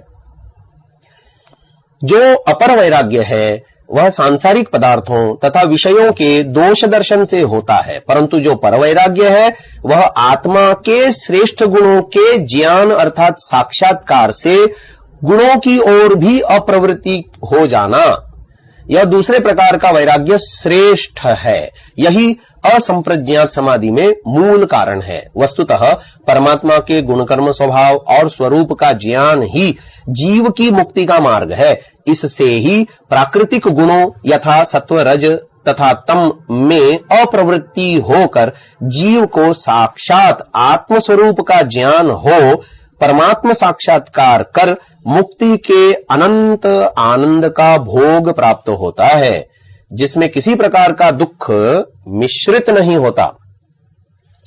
परमात्मा के स्वरूप की व्याख्या तो वेद से दर्शन पर्यंत सभी आर्ष ग्रंथों में की गई है। स्वामी जी ने अंतिम वेदांत दर्शन से पूर्व उपनिषदों के स्वाध्याय पर बल दिया है। वैसे तो परमात्मा के बारे में अन्य दर्शनों में भी बताया गया है, परंतु वेदांत दर्शन इस विषय का मुख्यता से प्रतिपादन करता है। जीव की कर्म मीमांसा का आरंभ सांसारिक काम्य कर्मों से होता है, परंतु अंत तो ब्रह्म प्राप्ति पर ही होना है, अन्यथा जन्म मरण का यह चक्र अनवरत चलता ही रहेगा। वेदांत का आरंभ अथा तो ब्रह्म जिज्ञासा 1-1-1 इस सूत्र से होता है, जिसका अर्थ स्वामी ब्रह्म मुनि जी इस प्रकार करते हैं। अथ जगत में रोग वियोग भोग रूपी दुखों की अनुभूति के अनंतर तथा जगत की नश्वरता यानी अनित्यता के अनुमान हो जाने पर अतः शब्द के हेतु में है कि निर्बाध स्थिर सुख और मृत्यु से परे अमृत की अनुभूति जिससे हो, इस हेतु ब्रह्म जिज्ञासा, ब्रह्म की जिज्ञासा यानी जानने की इच्छा होती है। वस्तुतः ब्रह्म जिज्ञासा का कारण संसार के प्रति वैराग्य ही है, जिसके अनंतर ब्रह्म की जिज्ञासा हो सकती है। वैराग्य के बिना ब्रह्म की जिज्ञासा का होना संभव नहीं है। यह अपर वैराग्य के रूप में कहा जा सकता है, जो दृष्ट और अनुमित रूप में व्याख्यात है। दृष्ट वैराग्य तो रोग वियोग भोग रूपी दुखों के अनुभव से होता है और अनुमित वैराग्य जगत की नश्वरता अर्थात अनित्यता के अनुमान से होता है। इस अवस्था में हम संप्रज्ञात समाधि तक पहुंचते हैं, जिसका वर्णन पूर्व किया गया है। इसके बाद ही ब्रह्म की वास्तविक जिज्ञासा होती है, जिसमें जीव असंप्रज्ञात समाधि की अवस्था तक पहुंच मोक्ष का सुख प्राप्त कर सकता है। कर्म मीमांसा में विहित अब तक के कर्मों का आचरण करके तो केवल आभ्युदयिक सुख विशेष की अनुभूति हो सकती है। वहां पर रोग वियोग भोग रूपी दुखों का सर्वथा उच्छेद नहीं होता और न ही नश्वर यानी अनित्य संसार से परे नित्य और अमृत तत्व ब्रह्म की प्राप्ति होती है। दुखों से परे वर्तमान तो स्थिर सुख रूप नित्य और अमृत तो केवल मात्र ब्रह्म ही है, अतः वही जिज्ञासा करने के योग्य है। हम यहां प्रथम उपनिषदों में परमात्मा स्वरूप के वर्णन को संक्षेप में बताते हुए वेदांत में प्रतिपादित परमात्मा के स्वरूप का संक्षिप्त वर्णन करेंगे। उपनिषदों में ब्रह्म विद्या का विस्तार से वर्णन किया गया है। यह बात बहुत ध्यान देने की है कि आत्मविद्या के बिना ब्रह्म विद्या अधूरी है, क्योंकि आत्म साक्षात्कार के बिना ब्रह्म साक्षात्कार हो ही नहीं सकता। ब्रह्म के बारे में उपनिषदें विस्तार से उल्लेख करती हैं, कहीं स्पष्ट व्याख्यान से, कहीं प्रश्नोत्तर के द्वारा, कहीं दृष्टांत से। ईशोपनिषद का आरंभ ही ब्रह्म के उद्घोष से होता है। ईशावास्यमिदं सर्वं यत्किंच जगत्याम जगत, पहला मंत्र। जो कुछ इस ब्रह्मांड में गतिशील जगत है वह परमेश्वर द्वारा आच्छादित है। जो भी प्रत्यक्ष या अनुमान से जाना जाने वाला जगत है वह सब ब्रह्म में ही विद्यमान है, अर्थात ब्रह्म इस विशाल जगत से भी अधिक विस्तार वाला तथा सर्वत्र व्यापक है।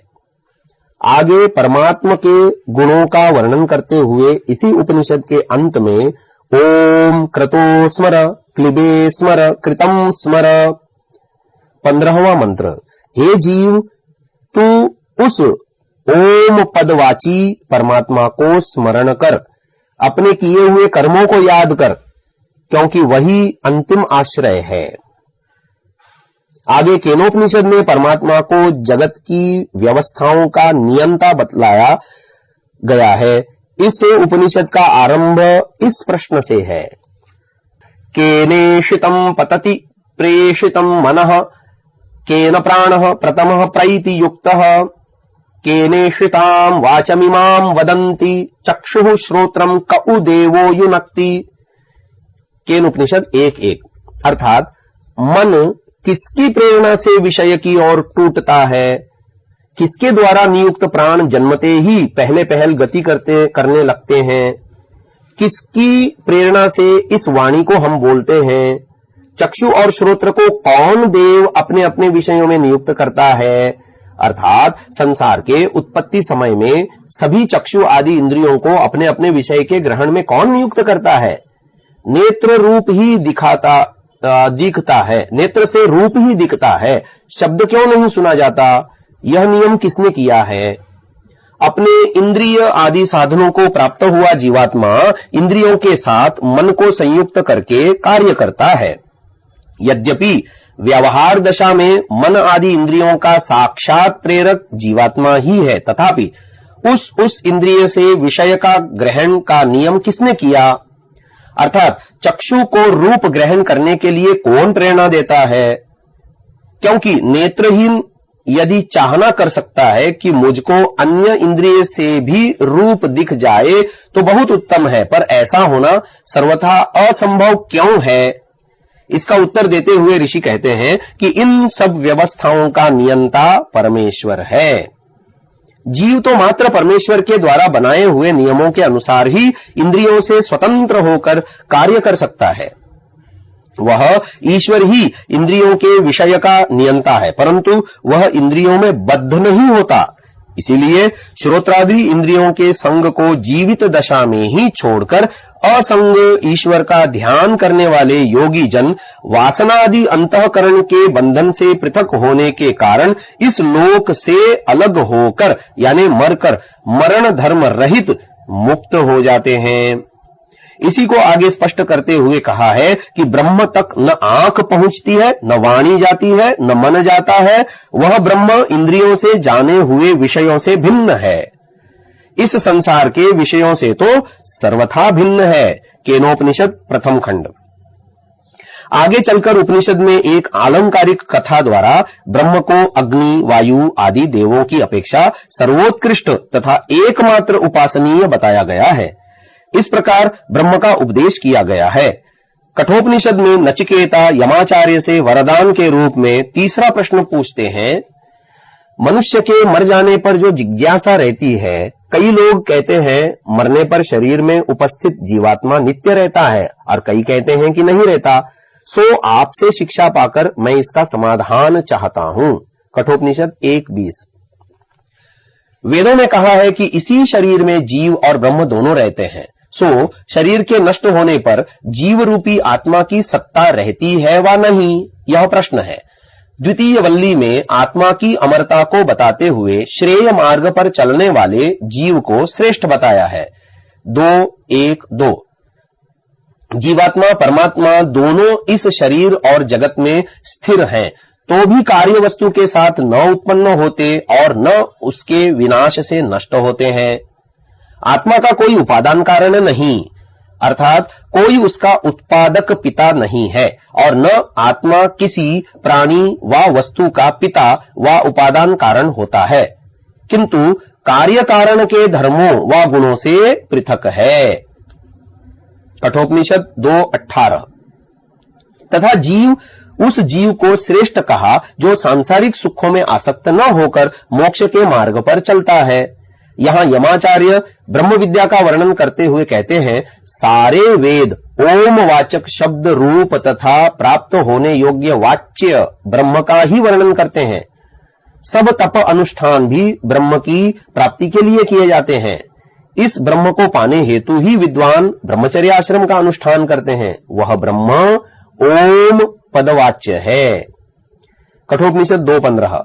यह ओम एक अक्षर है, यही ब्रह्म है और यही ज्ञान है। जो इस प्रकार ओम की साधना करता है वह समस्त लौकिक तथा पारलौकिक सुखों को प्राप्त कर लेता है। इसी ओम का सर्वश्रेष्ठ सहारा है, यही एकमात्र अंतिम सहारा है।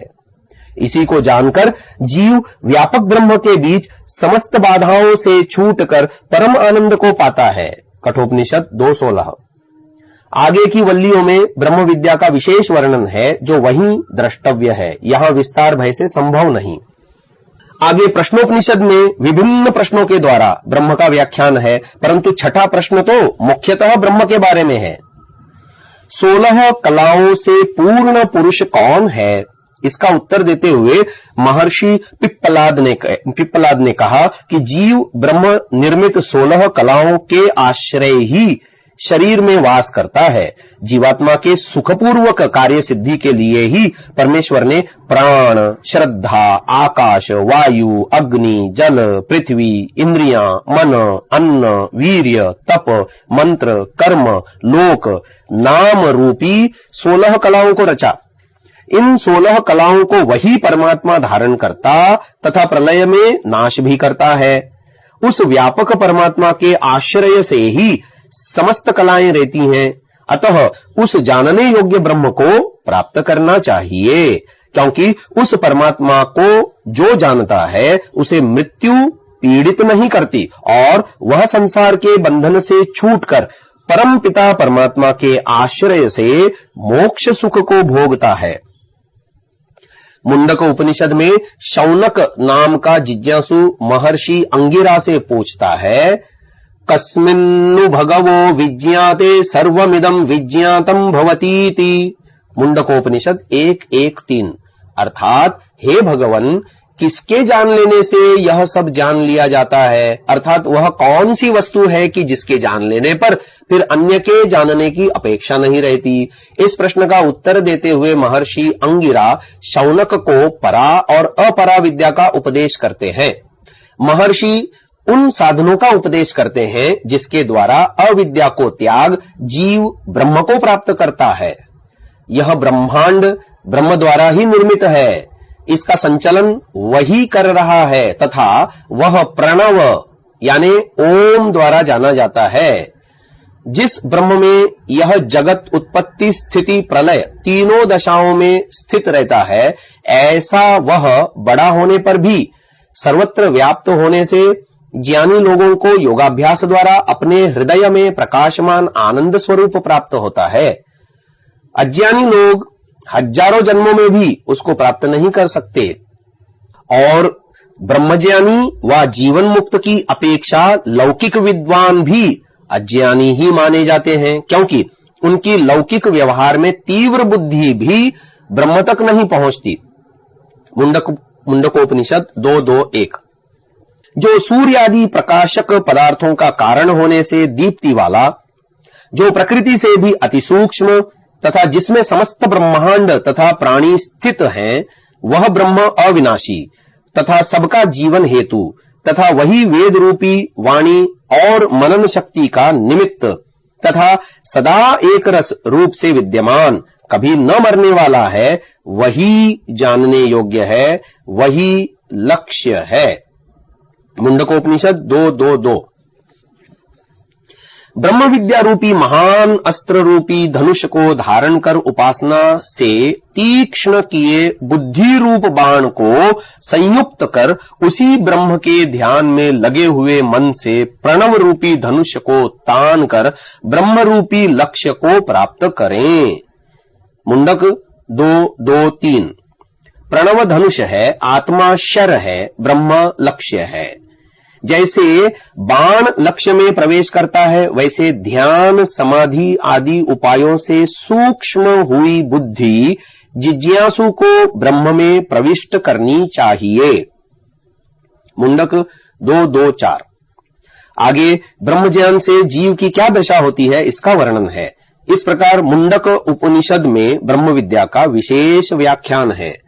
आगे मांडुक्य उपनिषद में तो केवल और केवल मात्र ओम की ही व्याख्या है।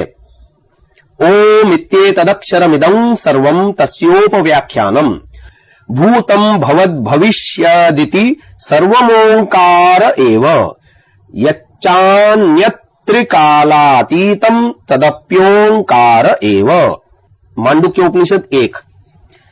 ज्ञानी लोगों में प्रत्यक्ष, पूर्ण, निश्चल, एक रस, व्याप्त अर्थात सर्वोपरि, निश्चल, अविनाशी, व्याप्त जो कोई इष्ट व उपास्य है वह ओम पदवाच्य ब्रह्म ही है। ओम इस वाच्य वाचक रूप ब्रह्म का उसकी प्राप्ति का उपाय बताने वाला व्याख्यान है।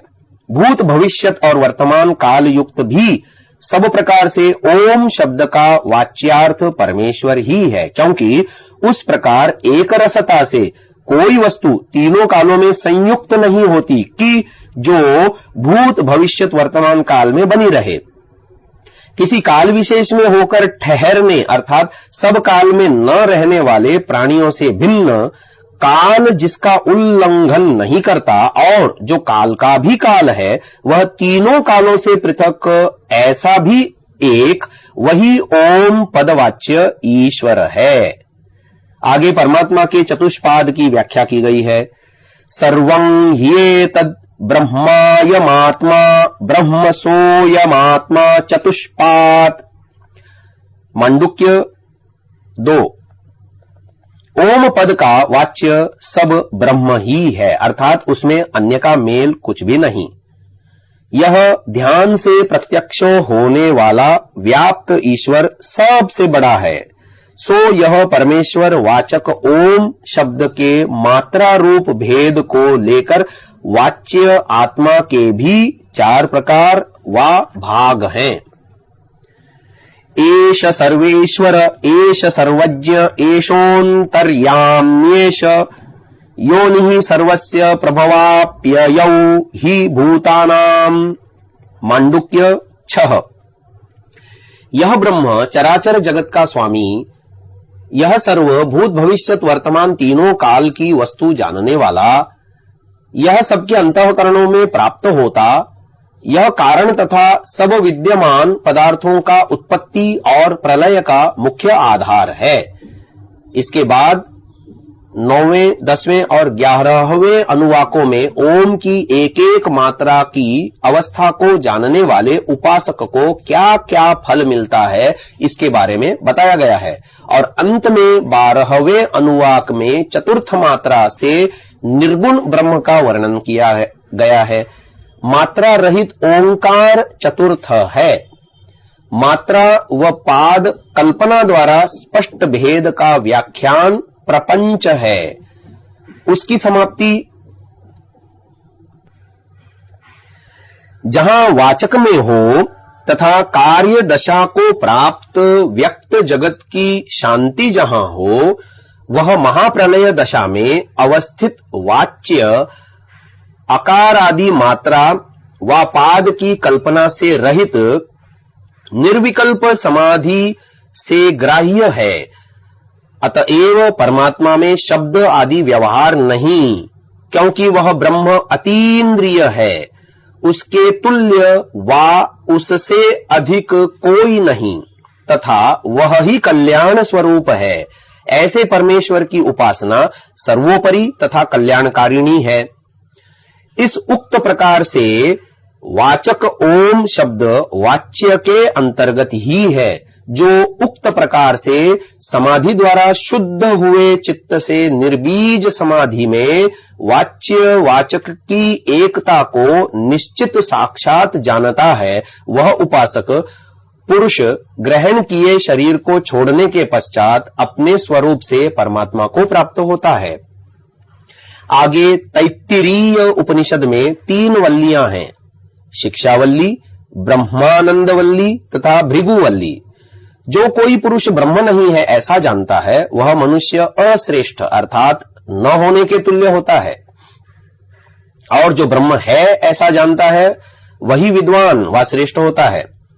ब्रह्म के द्वारा ही सारी सृष्टि की रचना हुई है। परमात्मा ने तप करके सब चराचर जगत को बनाया और उस उत्पन्न हुए जगत में व्याप्त हो रहा है।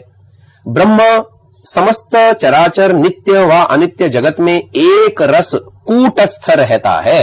इस कारण सदा निर्विकार होने तथा समस्त स्थूल सूक्ष्म का आधार होने से सत्य कहलाता है। ब्रह्मानंद वल्ली 6। ब्रह्म ही अव्यक्त अति सूक्ष्म कारण से इस जगत को बनाता है और स्वयं रचना से पृथक आनंद स्वरूप रहता है। इससे उसको विद्वान लोग सर्वज्ञ व सर्वशक्तिमान कहते हैं। जो उसको जानने के लिए निरंतर यत्न करता वही निर्भय निःशंक आनंद को प्राप्त होता है। यदि उसके ज्ञान के उपाय में भूल व प्रमाद करता है तो परम आनंद को न पाकर जगत में बार बार जन्म मरण में पड़ा रहता है। ब्रह्मानंद वल्ली 7। उस परमात्मा का आनंद कैसा है, इसका तुलनात्मक ज्ञान ब्रह्मानंद वल्ली 8 में दिया गया है। यदि कोई पुरुष अत्यंत बलवान, युवावस्था में अच्छा आचरण करने वाला, सामान्य प्रकार वेदादि शास्त्रों को भी पढ़ा हुआ हो, उस पुरुष का संपूर्ण पृथ्वी पर राज्य हो तथा वह सभी प्रकार से सुख संपन्न हो, उक्त सामग्री होने से जो राजा का आनंद होता है वह एक गुणा मनुष्य संबंधी आनंद है। अर्थात साधारण लौकिक पुरुषों के लिए वह एक बड़ा आनंद है। उन मनुष्यों के 100 आनंद के बराबर मनुष्य गंधर्वों का एक आनंद होता है। मनुष्य गंधर्व उसे कहते हैं जो वाणी की विद्या में कुशल अर्थात गान विद्या में प्रवीण है तथा धर्म और ईश्वर विषय के यथार्थ स्वरूप का गान करने वाला है, अथवा काम की आसक्ति से रहित वेद पाठी है। उन मनुष्य गंधर्वों के 100 आनंद के बराबर देव गंधर्वों का एक आनंद होता है। देव गंधर्व उसे कहते हैं जिनकी वाणी से असत्य भाषण आदि दोष छूट गए हैं तथा जिनकी सर्वोत्तम गान विद्या में निष्ठा है तथा जो कामासक्ति से रहित वेद के अध्येता हैं। उन देव गंधर्वों के 100 आनंद के बराबर पितरों का एक आनंद होता है। पितर वे कहलाते हैं जो बहुत काल तक समाधि से होने वाले अनुभव करने योग्य आनंद को प्राप्त होते हैं तथा मानस पुण्यकर्ता, मन के दोषों से रहित मानस विचार में तत्पर विद्वान हैं। उन पितरों के 100 आनंद के बराबर आजानन देवों का एक आनंद होता है। आजानन देव उन्हें कहते हैं जो जन्म से ही पूर्व जन्म संबंधी बुद्धि की विचित्रता से लोक में विशेष प्रसिद्धि और कीर्ति को प्राप्त होते हैं। वे पूर्व जन्मकृत शुभ कर्मों के अनुष्ठान से वर्तमान जन्म में उच्च पदवी को प्राप्त होते हैं। उन आजानन देवों के 100 आनंद के बराबर कर्मदेवों का एक आनंद होता है। कर्मदेव उन्हें कहते हैं जो वर्तमान जन्म में किए हुए शुभ तथा शुद्ध कर्मों के आधार पर मनुष्यों में उत्तम देवाधिकार को प्राप्त होते हैं। उन कर्मदेवों के 100 आनंद के बराबर देवों का एक आनंद होता है। देव उन्हें कहा जाता है जो माता पिता की परंपरा से ही जन्म से बुद्धि और विद्या संबंधी सुखों में बढ़े हुए स्वयं सिद्ध विद्वान हों। उन देवों के 100 आनंद के बराबर इंद्र का एक आनंद होता है। इंद्र उस राजर्षि को कहते हैं जो विद्वानों में भी छात्र धर्म की प्रधानता रखने वाला तथा विद्वानों में बुद्धि की प्रबलता से प्रधान सभापति राजा के तुल्य शासक है।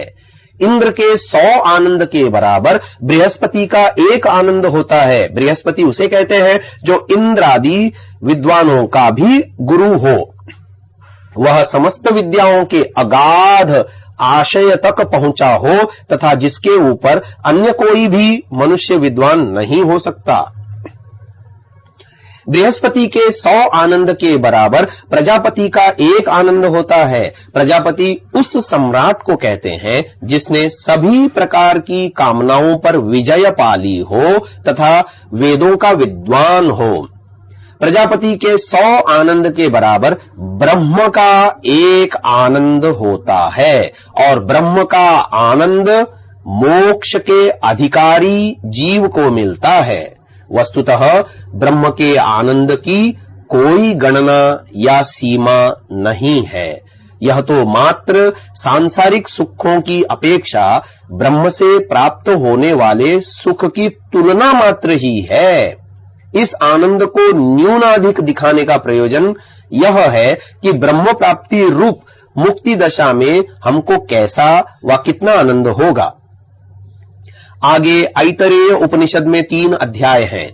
प्रथम अध्याय में शरीर आदि रूप में बने स्थूल जगत की रचना का क्रम वर्णन, प्राकृत शरीर में जीव के घुसने का प्रकार और परमेश्वर का साक्षात्कार करना ही किसी के जागने का परिणाम कहा गया है। द्वितीय अध्याय में जीव के गर्भ में आने का प्रकार, 9वें अध्याय में गर्भस्थ जीव का अपनी दुरावस्था रूप नरकवास के स्मरण से तथा पूर्व जन्मों में भोगे बहुत दुखों को स्मरण से शोक व पश्चाताप करना, जन्म मरण के प्रवाह से होने वाले कष्ट से निकलने की प्रतिज्ञा और सम्यक जाने हुए किसी को मोक्ष के लाभ होने का वर्णन किया है।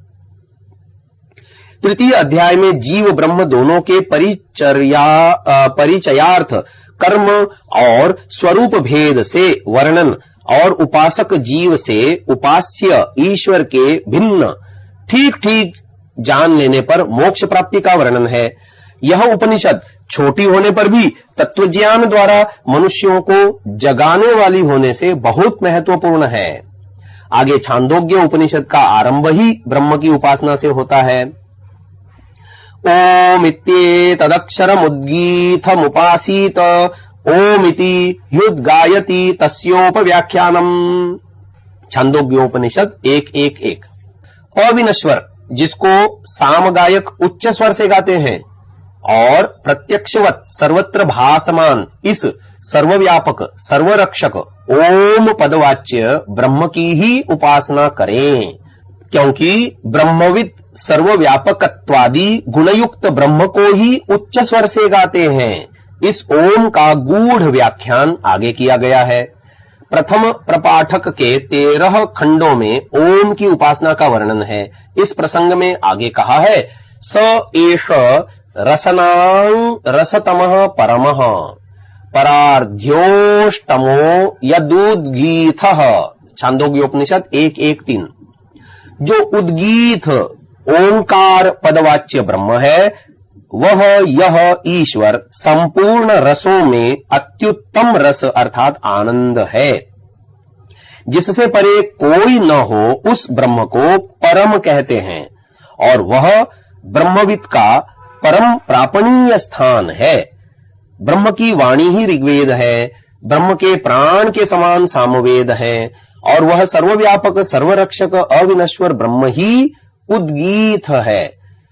जो यह वाक और प्राण ऋक और साम का जोड़ा है, ये उसी अक्षर ओम से संबंध रखते हैं। छांदोग्योपनिषद 1:1-5। जो इस अविनश्वर उद्गीत को सम्यक प्रकार जानता हुआ उसकी उपासना करता है वह निश्चय ही आप्तकाम हो जाता है, अर्थात उस ब्रह्मविद के सभी मनोरथ पूर्ण हो जाते हैं। छांदोग्योपनिषद 1:1-7। ओंकार से ही त्रयी विद्या का आरंभ होता है। ओम को ही होता सुनाते हैं, ओंकार की ही अध्वर्यु स्तुति करते हैं, ओंकार का ही उद्गाता गान करते हैं। ये सब क्रियाएं इसी अविनश्वर ब्रह्म की उपासना के लिए होती हैं। इसी की महिमा से और इसी के आनंद से मनुष्यों की प्रवृत्ति शुभ कर्मों में होती है। छांदोग्योपनिषद 1:1-9।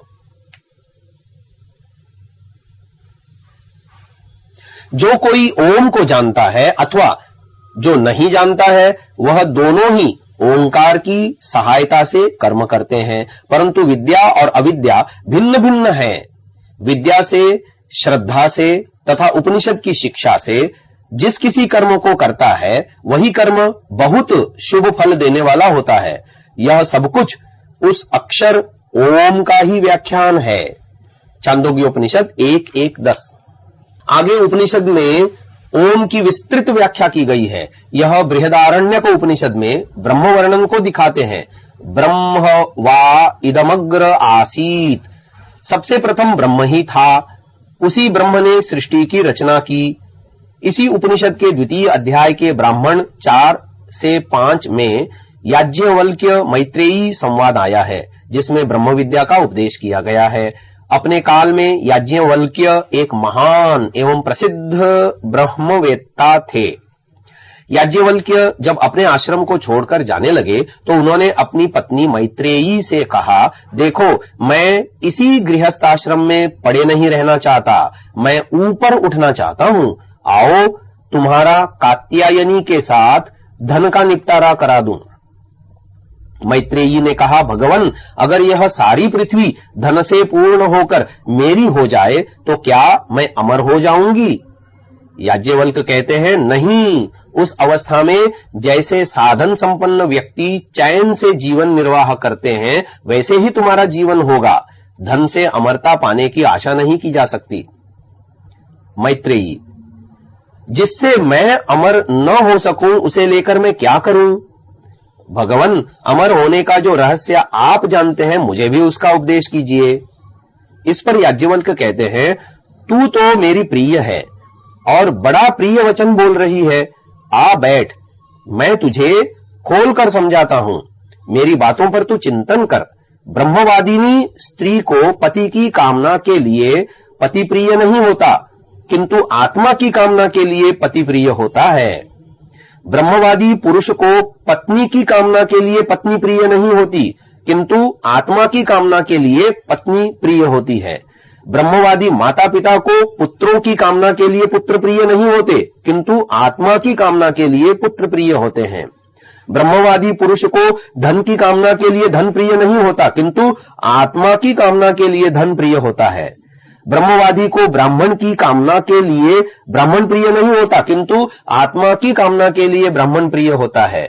ब्रह्मवादी को क्षत्रिय की कामना के लिए क्षत्रिय प्रिय नहीं होता, किंतु आत्मा की कामना के लिए क्षत्रिय प्रिय होता है।